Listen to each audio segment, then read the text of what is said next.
Hi all, welcome to my channel. Weight loss ಮಾಡಬೇಕಂತಿದ್ದೀರಾ? ಹಾಗಾದರೆ ಬನ್ನಿ, ನಿಮಗೋಸ್ಕರ ಒಂದು ವೆಯ್ಟ್ ಲಾಸ್ ರೆಸಿಪಿನ ತೋರಿಸ್ತಾ ಇದ್ದೀನಿ. ಇದು ಸಿಂಪಲ್ ಆಗಿದೆ, ಹೆಲ್ದಿ ಆಗಿದೆ, ಅಷ್ಟೇ ಟೇಸ್ಟಿಯಾಗಿದೆ. Chicken ball recipe. ಇದು ಯಾವ ರೀತಿ ಮಾಡೋಣ ಅಂತ ನೋಡ್ಕೊಂಡು ಬರೋಣ ಬನ್ನಿ. ಮೊದಲಿಗೆ ಅರ್ಧ kg ಬೋನ್ಲೆಸ್ ಚಿಕನ್, 1 ಟೇಬಲ್ ಸ್ಪೂನಷ್ಟು ಆರಿಗೆನೋ, ಹಾಗೆ 1 ಟೇಬಲ್ ಸ್ಪೂನಷ್ಟು ಚಿಲ್ಲಿ ಫ್ಲೇಕ್ಸ್, 1.5 ಟೇಬಲ್ ಸ್ಪೂನಷ್ಟು ಕಾಶ್ಮೀರಿ ಚಿಲ್ಲಿ ಪೌಡರ್, 1 ಟೇಬಲ್ ಸ್ಪೂನಷ್ಟು ಜೀರಾ ಪೌಡರ್, ರುಚಿಗೆ ತಕ್ಕಷ್ಟು ಉಪ್ಪು, ಹಾಗೆ 1 ಲೆಮನ್ನ ಸ್ಕ್ವೀಸ್ ಮಾಡ್ಕೊಂಡು ಹಾಕ್ಕೊಂಡಿದ್ದೀನಿ. ಇದು ಚೆನ್ನಾಗಿ ಮಿಕ್ಸ್ ಮಾಡ್ಕೊಳ್ಳಿ. ಈ ಮಸಾಲ ಚಿಕನ್ನೊಂದಿಗೆ ಎಲ್ಲ ರೀತಿಯಲ್ಲಿ ಮಿಕ್ಸ್ ಆದಮೇಲೆ ಇದು 1 ಗಂಟೆ ಮ್ಯಾರಿನೇಟ್ ಆಗೋಕ್ಕೆ ಬಿಟ್ಬಿಡಿ. ಮ್ಯಾರಿನೇಷನ್ ಆಗೋವರೆಗೂ ನಾವೊಂದು ಸಲಾಡ್ ರೆಸಿಪಿನ ತಯಾರು ಮಾಡ್ಕೊಳ್ಳೋಣ ಬನ್ನಿ. ಮೊದಲಿಗೆ 4ರಿಂದ 5 ಟೇಬಲ್ ಸ್ಪೂನಷ್ಟು ಹಂಕರ್ಡ್ ಅಂದರೆ ದಪ್ಪ ಮೊಸರನ್ನ ಹಾಕ್ಕೊಳ್ಳಿ. ಈ ಮೊಸರು ಹಾಕ್ಕೊಂಡ್ಮೇಲೆ ಚೆನ್ನಾಗಿ ಮಿಕ್ಸ್ ಮಾಡ್ಕೊಳ್ಳಿ. ನೋಡಿ, ಯಾವುದೇ ರೀತಿ ಲಮ್ಸ್ ಇಲ್ಲದಾಗೆ ಮಿಕ್ಸ್ ಮಾಡಿ. ಈ ಅದಕ್ಕೆ ಬಂದಾಗ 1 ಕಪ್ಪಷ್ಟು ಸೌತೆಕಾಯಿ, ಹಾಗೆ 1 ಕಪ್ಪಷ್ಟು ಟೊಮೆಟೊ ಚಿಕ್ಕದಾಗಿ ಕಟ್ ಮಾಡ್ಕೊಂಡಿದ್ದೀನಿ, ಹಾಗೆ 2 ಟೇಬಲ್ ಸ್ಪೂನಷ್ಟು ಕೊತ್ತಂಬರಿ ಸೊಪ್ಪು, ಹಾಗೆ ರುಚಿಗೆ ತಕ್ಕಷ್ಟು ಉಪ್ಪನ್ನ ಹಾಕ್ಕೊಂಡು ಮಿಕ್ಸ್ ಮಾಡಿಕೊಂಡು ಪಕ್ಕದಲ್ಲಿ ಎತ್ತಿಟ್ಕೊಂಡ್ಬಿಡಿ. ಇವಾಗ ಸಲಾಡ್ ರೆಡಿಯಾಗಿದೆ. ನೋಡಿ, ಸಲಾಡ್ ರೆಸಿಪಿ ರೆಡಿಯಾಗಿದೆ. ಈಗ ಒಂದು ಸಾಸ್ ರೆಡಿ ಮಾಡ್ಕೊಳ್ಳೋಣ.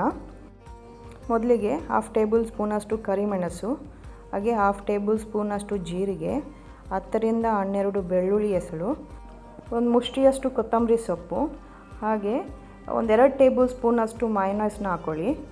ಮಯೋನೈಸ್ ಒಳ್ಳೆ ಟೇಸ್ಟ್ ಕೊಡುತ್ತೆ, ಇದು ಖಂಡಿತವಾಗ್ಲೂ ಹಾಕ್ಕೊಳ್ಳಿ ತಾವು. ಹಾಗೆ 3 ಟೇಬಲ್ ಸ್ಪೂನಷ್ಟು ದಪ್ಪ ಮೊಸರನ್ನ ಹಾಕ್ಕೊಳ್ಳಿ. ಹಾಗೆ 1 ಚಿಟಿಕೆಯಷ್ಟು ಉಪ್ಪನ್ನ ಹಾಕ್ಕೊಳ್ಳಿ ಟೇಸ್ಟಿಗೋಸ್ಕರ. ಇದು ಸಣ್ಣಗೆ ರುಬ್ಕೊಂಡು ಬನ್ನಿ. ನೋಡಿ, ಇವಾಗ ಫೈನ್ ಪೇಸ್ಟ್ ಆಗಿದೆ. ಇದನ್ನು ಕೂಡ ಒಂದು ಬೌಲ್ಗೆ ಹಾಕ್ಕೊಂಡು ಎತ್ತಿಟ್ಕೊಂಡ್ಬಿಡಿ. ಬನ್ನಿ, ಇವಾಗ ಚಿಕನ್ ಫ್ರೈ ಮಾಡ್ಕೊಳ್ಳೋಣ. 2 ಟೇಬಲ್ ಸ್ಪೂನಷ್ಟು ಎಣ್ಣೆನ ಹಾಕ್ಕೊಳ್ಳಿ. ಜಾಸ್ತಿ ಎಣ್ಣೆ ಹಾಕ್ಕೊಳ್ಬೇಕಾಗಿಲ್ಲ.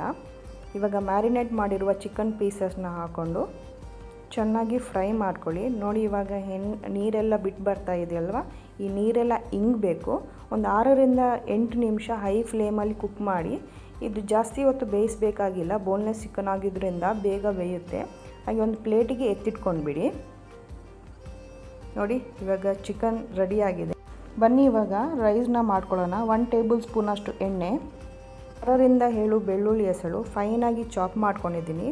ನಿಮ್ಮಲ್ಲಿ ಏನಾದರೂ ಗಾರ್ಲಿಕ್ ಪೌಡರ್ ಇದ್ದರೆ ಅದನ್ನು ಕೂಡ 1 ಟೇಬಲ್ ಸ್ಪೂನಷ್ಟು ಯೂಸ್ ಮಾಡ್ಕೊಳ್ಳಿ. 2 ನಿಮಿಷ ಸಾಟೆ ಮಾಡ್ಕೊಳ್ಳಿ.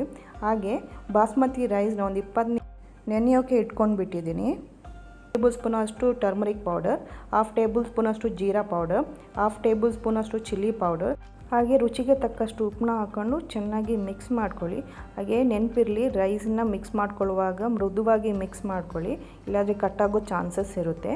ಇವಾಗ 1 ಕಪ್ಪಷ್ಟು ರೈಸ್ಗೆ 1.5 ಕಪ್ಪಷ್ಟು ನೀರನ್ನ ಹಾಕ್ಕೊಂಡಿದ್ದೀನಿ ನಾನು. ಅರ್ಧ ಲೆಮನ್ ಜ್ಯೂಸನ್ನ ಹಿಂಡ್ಕೊಳ್ಳಿ. ಈಗ ಒಂದು ಲಿಡ್ ಕ್ಲೋಸ್ ಮಾಡಿ 5 ಮಿನಿಟ್ಸ್ ಹೈ ಫ್ಲೇಮಲ್ಲಿ ಕುಕ್ ಆಗ್ತಾ ಇರಲಿ. ನೋಡಿ, ಇವಾಗ 5 ಮಿನಿಟ್ಸ್ ಆಗಿದೆ.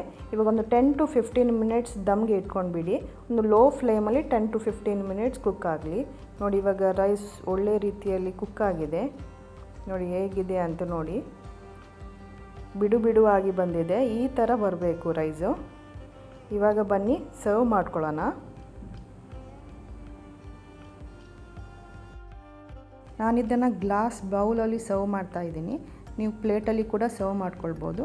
ಸ್ವಲ್ಪ ರೈಸ್ನ ಹಾಕ್ಕೊಳ್ಳಿ, ಹಾಗೆ ಸ್ವಲ್ಪ ಚಿಕನ್ ಪೀಸಸ್ನ ಹಾಕ್ಕೊಂಡ್ಬಿಡಿ. ಹಾಗೆ ನಾವು ರೆಡಿ ಮಾಡಿರುವ ಸಲಾಡ್ಸ್ನೂ ಕೂಡ ಸೈಡಲ್ಲಿ ಹಾಕ್ಕೊಂಡ್ಬಿಡಿ.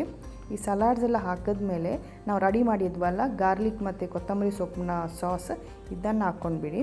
ನೋಡಿ, ಇವಾಗ ಎಷ್ಟು ಯಮ್ಮಿಯಾಗಿ ಕಾಣಿಸ್ತಾ ಇದೆ ಅಲ್ಲ. ತುಂಬಾ ರುಚಿಯಾಗಿದೆ, ತುಂಬಾ ಟೇಸ್ಟಿಯಾಗೂ ಕೂಡ ಇರುತ್ತೆ. ಈ ವರ್ಕೌಟ್ ಮಾಡೋರಿಗೆ, ವೆಯ್ಟ್ ಲಾಸ್ ಮಾಡೋರಿಗೆ ಪರ್ಫೆಕ್ಟ್ ಮೀಲ್ ಅನ್ಬೋದು. ನೀವು ಕೂಡ ಈ ರೆಸಿಪಿನ ಮನೆಯಲ್ಲಿ ಮಾಡಿ ಹೇಗಿತ್ತು ಅನ್ನೋದನ್ನು ನನಗೆ ಕಮೆಂಟ್ ಬಾಕ್ಸಲ್ಲಿ ತಿಳಿಸಿ. ನನ್ನ ರೆಸಿಪೀಸ್ ಏನಾದರೂ ಇಷ್ಟವಾದರೆ ಲೈಕ್ ಮಾಡಿ, ಶೇರ್ ಮಾಡಿ, ಸಬ್ಸ್ಕ್ರೈಬ್ ಮಾಡಿ. Thank you all.